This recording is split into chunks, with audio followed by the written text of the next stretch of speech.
Hello बच्चों, let's see the question.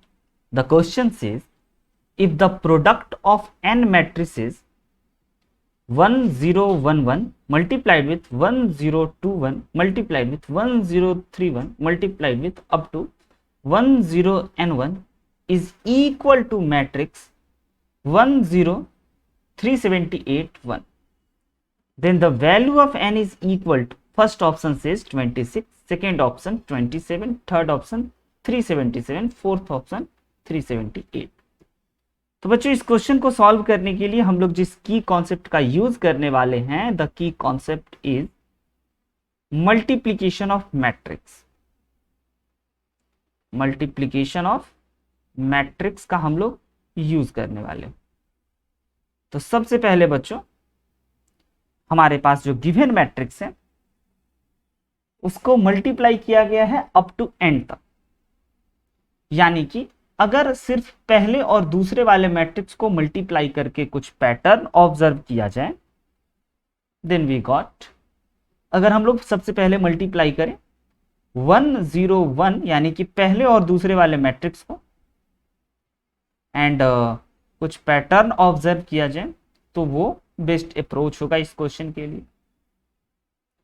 तो अगर इसको इससे हम लोग मल्टीप्लाई करें तो यस, ये मैट्रिक्स 2 क्रॉस 2 का है एंड ये मैट्रिक्स भी 2 क्रॉस 2 का है। पहले वाले मैट्रिक्स का कॉलम दूसरे वाले मैट्रिक्स के रो के इक्वल है, तो मल्टीप्लिकेशन एग्जिस्ट करेगा एंड जो रिजल्टेंट मैट्रिक्स बनेगा वह 2 क्रॉस 2 का ही होगा। तो आइए जरा मल्टीप्लाई करते हैं। अगर इस फर्स्ट रो के फर्स्ट कॉलम को हम लोग देखें तो first row and first column में आ जाएंगे 1 एंड अगर हम लोग इस second row and first column के एलिमेंट को देखें देन ये बन जाएंगे 0 एंड अगर बच्चों हम लोग इस first row and second column के एलिमेंट को देखें then we got 1 into 1 and 2 into 1 2, तो 1 + 2 आएंगे एंड हमें पैटर्न फॉलो करने हैं, पैटर्न ऑब्जर्व करने हैं एंड इस second row and second column को मल्टीप्लाई किया जाए देन वी हैव 1। तो यहां से जो हमारे मैट्रिक्स बने हैं वह 1 + 2 यानी कि इन दोनों एलिमेंट का ऐड हो गया है इस सेकेंड रो एंड इस सेकेंड वाले, इस फर्स्ट रो एंड सेकेंड वाले कॉलम। नाउ बच्चों अगर अब हम लोग इस मैट्रिक्स को 3 वाले मैट्रिक्स से मल्टीप्लाई करें, यानी कि 1 0 3 1 को अगर हम लोग मल्टीप्लाई करें लाइक 1 0 3 1 वाले मैट्रिक्स से, then we get multiplication exist करेगा। यस 2 क्रॉस 2 बनेंगे, बिल्कुल सेम ऊपर जैसा ही बात। तो अगर इसको इससे मल्टीप्लाई करें बच्चों तो यहां पे आ जाएंगे हमारे पास 1 एंड यहां पे आ जाएंगे 0 एंड यहां पे आ जाएंगे 1 एंड यहां पे इस फर्स्ट रो एंड इस सेकेंड कॉलम को मल्टीप्लाई करें देन वी हैव 6। तो this 6 can be written as 1 + 2 + 3, ताकि हमें एक और पैटर्न मिल रहे हैं कि अगर इस 1 को इस 2 को और इस 3 को ऐड किया जाए तो ये हमारे इस प्रकार से दो मैट्रिक्स को, जब हमने दूसरे मैट्रिक्स 3 मैट्रिक्स को हमने मल्टीप्लाई किया तो हमने ये पाया। एंड अगर इसी पैटर्न को फॉलो करते जाए हम लोग n टाइम्स, मतलब n टर्म्स तक, देन वी गेट 1 0 एंड बच्चों जब हमने 3 मैट्रिक्स को मल्टीप्लाई किया तो हमने 3 का सम ऑब्जर्व करा एंड n मैट्रिक्स को मल्टीप्लाई करें then we observe the sum of n term, यानी कि 1 + 2 + 3 + 4 dot dot dot up to n and यहां पे 1 एंड this matrix is equal to 1 0 3 7 8 1 according to question के अकॉर्डिंग हमें ये गिवन है।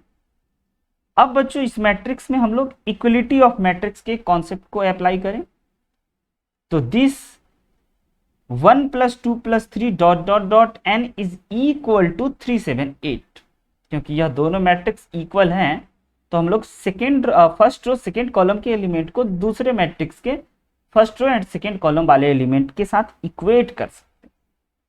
Then we got 1 + 2 + 3 + 4 up to n is equal to 378.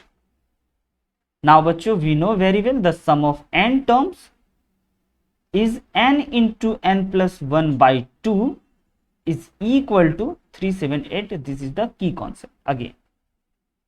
And अगर हम लोग इसको सिंप्लीफाई करें, then we have n into n plus 1 is equal to 378 multiplied with 2, and 378 multiplied with 2 become n square plus n, and 378 multiplied with 2 become 756. All right. And बच्चों 756 can be written as 27 multiplied with 28, यानी कि and n square plus n को अगर हम लोग ऐसे ही रहने दें n into n plus 1, then we got again an important thing कि बच्चों हमारा n जो है वह 27 के इक्वल दिखाई दे रहा है, n प्लस 1 जो है वो 28 के, यानी कि इसको हम लोग ये ऐसे देख सकते हैं जिससे कि हम इजीली कैलकुलेट कर सकते हैं. एंड ऐसे अगर हम लोग इसको ऑब्जर्व करें कि like this is 27 and multiplied with 27 plus 1, then we can say कि n is equal to 27. The final answer is n is equal to 27. Correct option is n is equal to 27. Option B, n is equal to 27. I hope you understood it very well. Best of luck. Thank you.